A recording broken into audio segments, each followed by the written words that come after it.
The Hospital of Santa Maria della Scala fresco by Domenico di Bartolo in 1441 to 1442. Siena, 15th century. A hospital is not just the beds, it is a charity, record keeping, and some a public ritual. Watch how the fresco here in this image turns care into civic identity. It takes us to Siena in the early Renaissance. Domenico di Bartolo paints a hospital as somewhat a living institution. You will see nurses here, administrators, and patients in the same frame. Medicine here is a social order, logistics, and moral duty. Hold that idea when we reach modern biotechnologies. The Doctor by Sir Luke Fildes in 1891. Victorian bedside medicine. You will see one doctor, one child, one long night. The authority here rests in presence, attention, and restraint. Now we enter a small cottage room in 1891. Sir Luke Fildes stages the archetype of the clinical virtue. You will see the physician watches, waits, and refuses to bluff certainty. Compare this ethic of presence with contemporary metrics, dashboards, and remote monitoring. What did we gain and what did we trade away? Surgery and the flag of World Health Organization featuring the rod of Asclepius, which is a common symbol for medicine and healthcare. The WHO flag is a world map and the rod of Asclepius. Myth and governance will fuse into a global mandate to protect the health. The WHO flag crystallizes the modern public health, which you will see the serpent staff, which signals an ancient healing lineage. The world map at the background signals the jurisdiction at the planetary scale. This is medicine as coordination, standards, and data flows across borders. Keep that frame in mind as we talk algorithms, vaccines, and surveillance. Today, we test a simple claim. Medicine in the IT era is not just care, it is also code, markets, and institutions shaping what counts as life. I am Stephen Kapilitan, and this is our chapter on medicine and biotechnologies through the lenses of Gianpietro Gobo and Valentina Marchiselli's Science, Technology, and Society. I will argue three things. First, technologies co produce facts and values, devices do not arrive neutral. Second, datafication reorganizes power from the ward to the insular to the platform. And third, choice without structure is theater. Consent screens often mask asymmetry. My question is to push back hard and to ask the question, does more data always mean better care? When does monitoring become soft coercion? Who owns the cell line, the genome, and the model weights? By the end, you should be able to trace any medical technology from cells to servers to society and name the winners and the left outs. Let us begin. Here, medicine is discussed as a socio-cultural construct. Medicine is not just a clinical practice or a scientific practice, but deeply embedded in social, historical, and cultural context. It was inspired by a constructivist.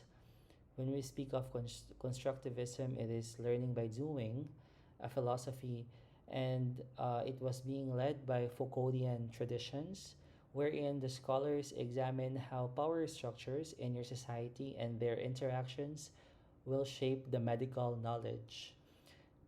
Before we end this presentation, these are just the following key questions that you need to answer. What defines health and illness? How is illness constructed in doctor patient relationships? And what does it mean to live with chronic illness? So there is a comparison or differentiation between chronic illnesses. When you speak of and acute illnesses, it actually mean that the chronic is the one that withstands for a long time, and acute illness is something that a disease which is being resolved through time, and when there is a continuous injury, it was able to resolve its own. So, more of this will be discussed in the further slides and how healthcare is being pinpointed in this scenario. Here, let me introduce you Paul Michel Foucault. Foucault grew up in a medical household. He spent time in psychiatric and hospital settings and later wrote The Birth of the Clinic. His early work studied the doctor patient relation and how hospitals are going to produce knowledge. The concept here is what we call as the medical gaze. It reorganizes how bodies are seen, measured, and spoken about in modern medicine. It is not just seeing, or it is not just giving us the idea of what a disease are or pathologies are. It is a way of making truth by rearranging spaces, the records, and speech around the clinic. On your right side is one of his images from the web. EHRs like insurance forms, risk scores, and the AI triage extend the gaze of this, what we call as the medical gaze. Imaging pipelines, you have the wearables and the lab automation, converting persons into an interoperable datasets and then back into decisions at scale. This medical gaze can save lives by standardizing care and seeing patterns a clinician would miss. The risk here is reductionism, privacy loss, and biases frozen into a code. We are going to be surrounded by all of the information and key philosophies from Paul Michel Foucault in the following slides. And what is biomedicine? Biomedicine, or what we call as Western medicine, is often viewed as one of the dominant models that interprets illness in purely biological terms. It is criticized for biological reductionism. So, if you are familiar with the biology of things, we are going to start with the smallest, like the atoms, the molecules will become cells, organelles, tissue, organ systems, and it will become the organism. This is focusing more on the individual components as what reductionist approaches are giving us. It ignores the mental, psychological, and what the cultural aspects of health. Medical anthropology shows that the biomedicine is only one form among many. One pretty example here is shown on your right, a traditional Chinese medicine. So if you're familiar with acupuncture, this is another form of traditional Chinese medicine, one of the kind. Next is the plurality within medicine. Even within Western medicine or biomedicine, there is internal diversity and somehow contradiction in practices and interpretations. Anne Marie Small's concept of the body multiple shows that there are some diseases like atherosclerosis that are enacted differently depending on the clinical settings, the tools, the imaging, and different perspectives. Medicine relies on translation techniques to coordinate varied medical views and practices into some workable protocols. This is Anne Marie Moll on your right. And since we're talking about medicine, the medicine is transcending beyond the clinic. Medicine involves a wide range of actors. We have doctors, patients, families, nurses, policymakers, and others. It shapes how we experience our bodies, how we experience our identities, and not just how we treat our disease. because whenever we go to the hospital, it means like you are sick or you are ill. Okay. This is another way of viewing things beyond the clinic. So in the Philippines, which one of the most prominent, or shall I say state of the art clinic or hospital, is the St. Luke's Medical Center. This one is found, this one branch is hospital found in the Bonifacio Global City in Taguig. Another one of the state of the art facilities or clinic all across the globe is the Johns Hopkins Medicine's campus, somewhere like this, in Brooklynville, Maryland. So the Johns Hopkins Hospital is the teaching hospital and the biomedical research facility of Johns Hopkins School of Medicine in Baltimore, Maryland. Another clinic, one of the state of the art, one of the best among the rest, is the Mayo Clinic. This is showing you the different building, the Guggenheim building and the Gonda building entrance on your left and right. It is American Academic Medical Center, which is focused on integrated healthcare, education, and research. It maintains their three major campuses in Rochester, Minnesota, in Jacksonville, in Florida, in Phoenix, and Scottsdale, Arizona. Mayo Clinic here is employing over 7,300 physicians and scientists, along with another 66,000 administrative and allied health staff. The practice specializes in treating difficult diseases and cases through tertiary care and destination medicine. It is also the home to the top 15 ranked Mayo Clinic Alex School of Medicine, in addition to many of the highest regarded residency education programs in the United States. It spends over 660 US dollars million a year on research, and it also employs more than 3,000 full-time research personnel. Like what I've mentioned, we also have to include the historical and the cultural shaping of the diagnosis. Alan Young's study of PTSD shows how diagnoses are products of historical, political, and institutional forces.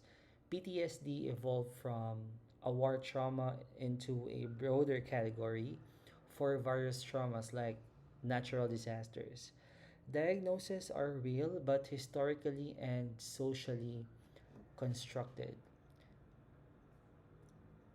Post traumatic stress disorder. Medicine also as a cultural and a political system.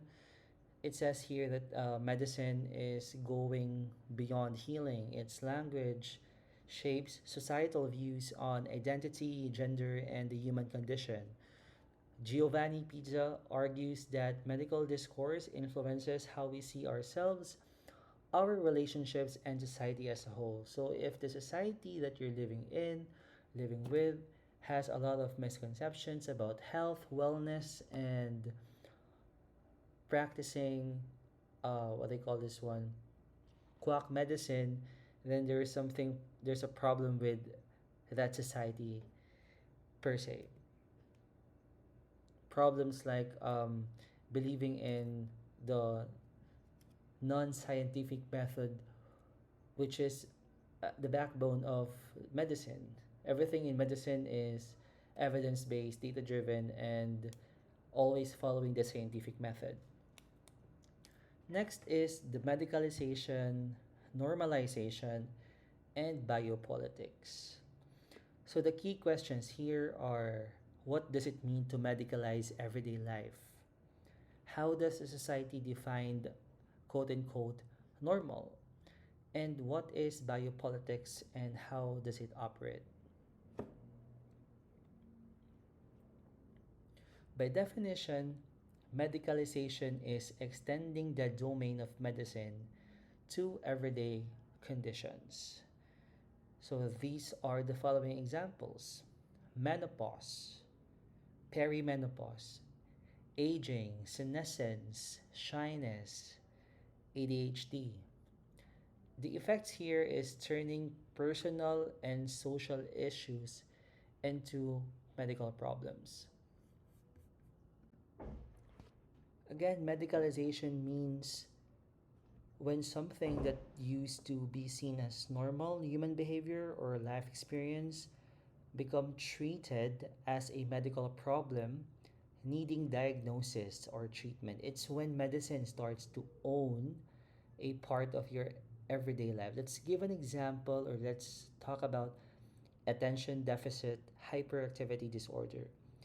In medicalization, originally traits like being restless, daydreamy, or like easily distracted were seen as part of someone's personality, especially in children. But um, as schooling or educational systems demanded more focus and structure, those behaviors were reclassified as symptoms of a medical disorder. For example, a child who can't sit still in class or keeps losing focus might have once been called energetic or hard headed. Now, the doctors might diagnose ADHD and prescribe medication, something like Ritalin or Adderall. Some argue that it helps kids to succeed academically and socially. Others say it pathologizes normal childhood behavior, turning differences in attention into diseases. Aging, okay? If you're familiar with aging, it is a natural process in your life, a biological process. But medicine often treat it as signs like wrinkles, forgetfulness, slower metabolism as problems like needing intervention. Okay? Your parents, your great grandparents, or your grandparents might experience hair loss or as young as you are, okay? Menopause or mild memory lapses. These are now treated as medical issues to fix with. Like you have hair transplants, right? Hormonal therapy, or even anti aging drugs. This can improve the quality of life and confidence, but it also what fuels an industry that profits from making aging seem like a disease instead of normal stage of life. And there are a lot of clinics, aesthetic clinics that are offering Botox, surgery, rhinoplasty, implants, okay? um, Stretching your skin to lessen the wrinkles and the foldings. That's aging. Even shyness is used to mean being quiet or reserved. Now, in some contexts, it's also labeled as social anxiety disorder or the avoidant personality disorder. I have a friend who avoids parties because he or she feel awkward, okay? And he or she might be diagnosed and prescribed anti-anxiety medication. And for me, for those severely distressed diagnosis, okay, will help them to get new treatment. But others worry that it pathologizes personality differences, even turning introvert or an introversion into a disorder. Next is menopause. And last, um, again, part of aging is a natural transition in women's biology, yet it's often framed as hormone deficient, okay, or illness needing correction in medicine or medical intervention. Instead of being seen as a normal life phase, menopause is treated with hormone replacement therapy to fix symptoms like hot flashes or mood swings. It is viewed differently in Japan. So if you want to learn more about why Japanese girls or ladies or people view menopause uniquely, please research something about it. Okay. And my view here is while all treatment helps women, some women, It can also reinforce the idea that women's bodies are broken when they're not fertile. So you're due on the 17th. Hmm. I'm all booked that week. Let's go on C section on the 4th. How does 1 p.m. sound? So try to look at this. Try to imagine what does this caricature mean and how it is being related to medicalization. Okay? I believe that medicalization often starts with good intentions. It could be relief, understanding, and science, but don't let this blind us that it can blur the line between helping and over controlling the human experience. Think about this caricature. Next is biomedical norms and the ideal body. Biomedical definition of health by Ongaro Basaglia in 1982, which is the norms or establishment of norms and stigmatization of deviation. It is the role of the science and technology in enforcing the norms or these norms. These are the standards and expectations that come from the medical or the biological model of health. They define what is considered normal or healthy in the human body and behavior based on the scientific or some clinical measurement. In short, the biomedical norms set the baseline from what medicine treats as normal versus abnormal.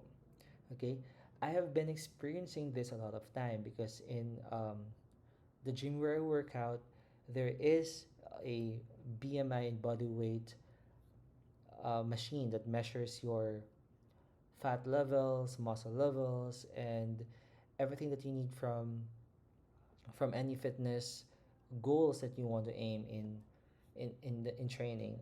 So the normal body mass index is like roughly 18.5, 24.9.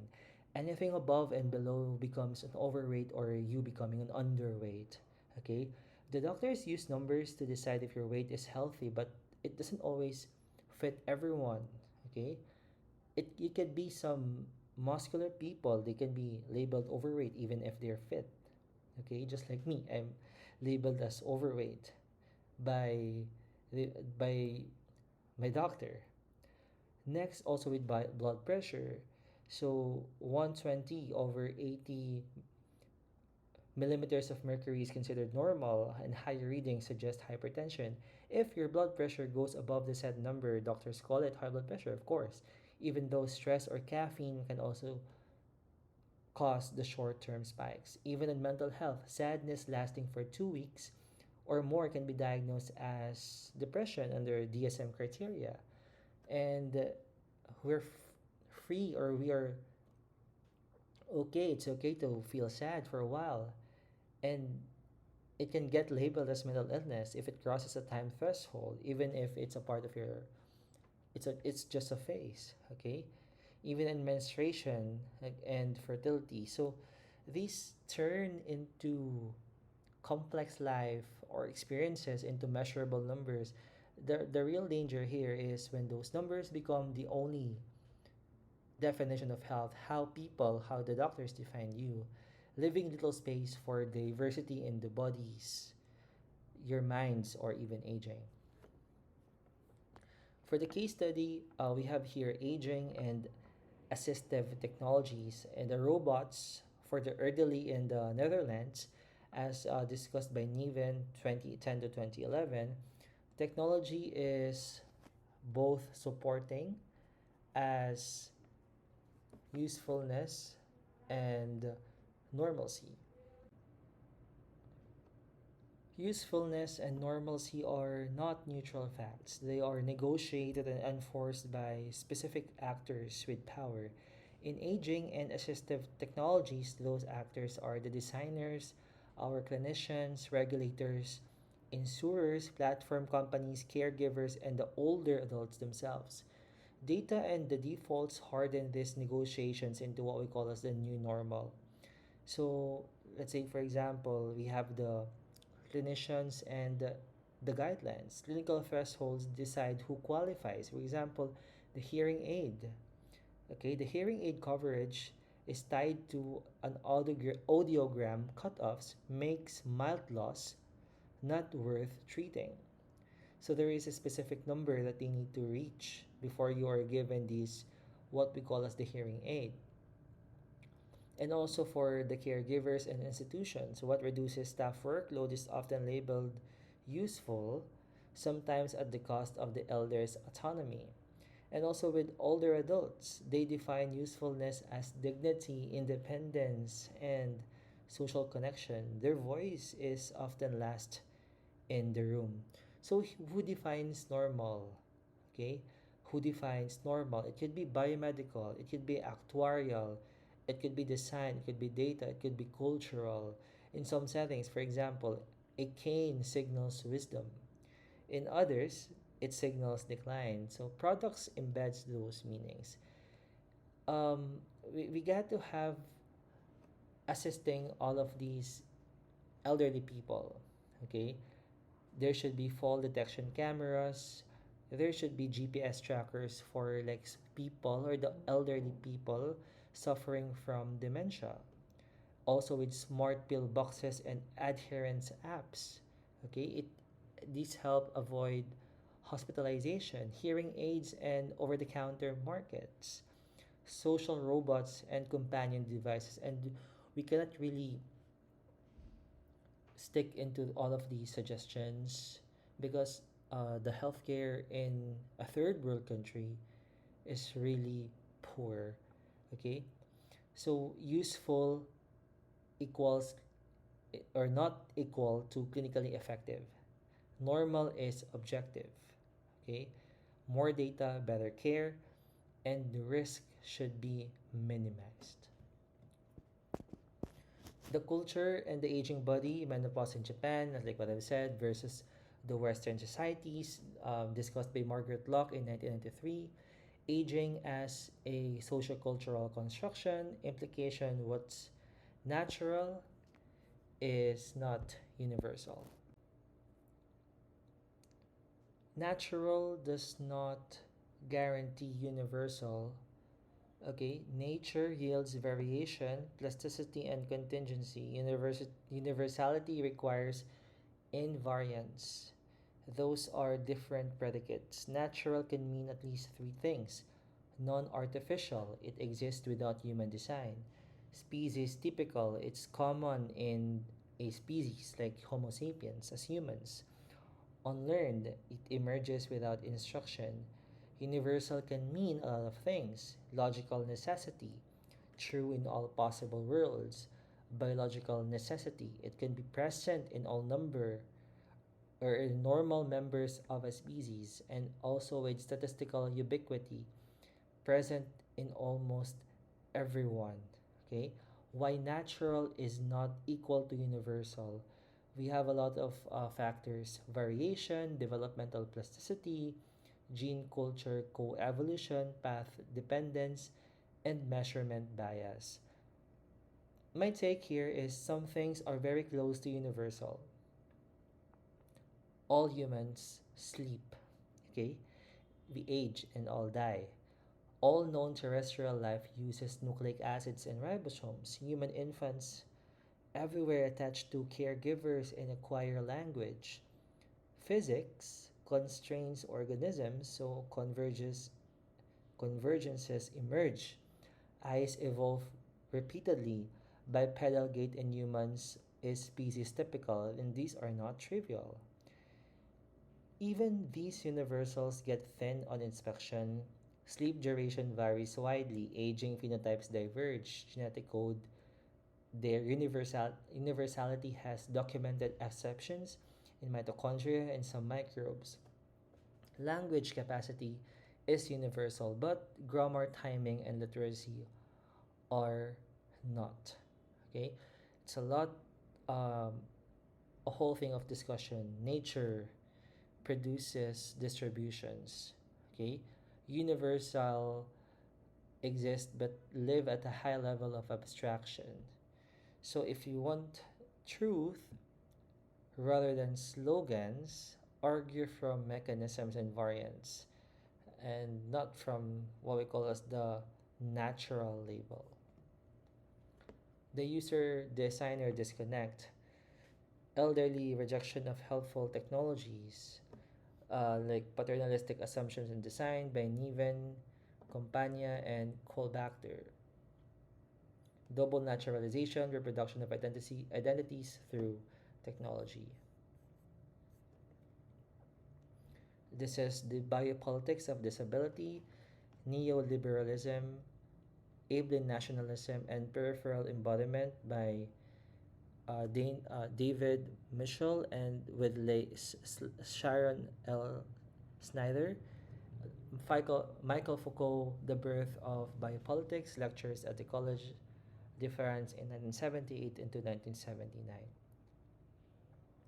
What is biopolitics is the origin of the term was coined by Michael Foucault in 1976. Bios plus politics is the control of life through norms, examples of which is family, the school, the hospitals, and these are your what we call as the biopolitical institutions. Biopower or biopouvoir in French is coined by French social theorist again Michel Foucault. It refers to various means by which the modern nation states controlling their population. In Foucault's work, it has been used to refer to practices of public health, regulation of heredity, and risk regulation, among many other regulatory mechanisms, often linked less directly with literal physical health. Foucault first used the term in his lecture courses at the Collège de France, and the term first appeared in the print in The Will to Knowledge, Foucault's first volume of the history of sexuality. It is closely related to a term he uses much less frequently, but with subsequent thinkers have taken up independently biopolitics, which aligns more closely with the examination of the strategies and mechanisms through which human life processes are managed under the regime of authority over knowledge, power, and the processes of subjectification. This is the Human Genome Project. The goal of this Human Genome Project is to map the entire human genome from 1990 until 2003. It is the public versus the private knowledge production. So they have several people who joined the, the particular endeavor. Geneticization of Identity and Fate by James Watson quoted in this particular study. This is the first printout of the human genome to be presented as a series of books displayed at the Wellcome Collection in London. We have also another field here in biotechnology and synthetic biology, the mechanism and innovation of CRISPR-Cas9. It has a lot of advantages over previous techniques, and there are ethical debates surrounding the gene editing. CRISPR-Cas9 is a genome editing tool that is creating a buzz in the science world. It is faster, cheaper, and more accurate than previous techniques of editing DNA and has a wide range of potential applications. Also known as you can customize your own children. SynBio or synthetic biology is a multidisciplinary field of science that focuses on living systems and organisms. This one applies the engineering principles to create new biological parts, devices, and systems, or even to redesign existing systems found in nature. It is a branch of science, a newly branch of science that encompasses a broad range of methodologies from various disciplines such as biochemistry, biotechnology. We also have material science, engineering, genetic engineering, molecular biology, molecular engineering, systems biology, membrane science, biophysics, chemical and biological engineering, electrical and computer engineering, control engineering, and evolutionary biology. To create new amino acids and nucleic acids, it could be potential safety dependency on some lab made nutrients and also with the patentability of synthetic organisms. These are some of the innovations of synthetic biology. With its philosophical and ethical concern, Van Dupre asked, can complexity be removed from life? We have also emergent properties and vitalism, and also with the experimentation by Miller and Urey, which parallels in synthetic biology. And from previous slides, we've discussed about biopolitics. In the conference in Berkeley in 2007, there is a quote in what which was discussed in the particular conference, what's left out of life. Foucault's Biopolitics in a Biotechnology Age by Ulrich in 2011, and they have discussed life as a construct shaped by discourse and technology. To also redefine natural, Fox Keller's perspective on natural versus artificial, and also with the blurring and the cultural boundaries versus the biological boundaries and its implication for science, society, and ethics. Your heartbeat is a number, a product, and a promise. In the IT era, medicine runs on sensors, code, and capital, and it's also guided by Gobo and Martuselli. We ask how biotechnologies make truth, move money, and manage bodies. And I will present the case, then stress test it with counterpoints. We always have to stay sharp. So here, we examine medicine as a socio-technical system. Gobo and Martuselli teach us a hard lesson that tools script behavior, infrastructures distribute risk, and data redraws the boundary between the patient and the product. Take this with you. You have to follow the destination of any biotech, laboratory, bench to bedside to database. Ask the following questions: what problem did it redefine? Which metric now governs practice? Who can refuse without penalty? Keep the benefits, limit the domination, demand repair when harms occur. That is STS in action. Until next time, thank you for listening.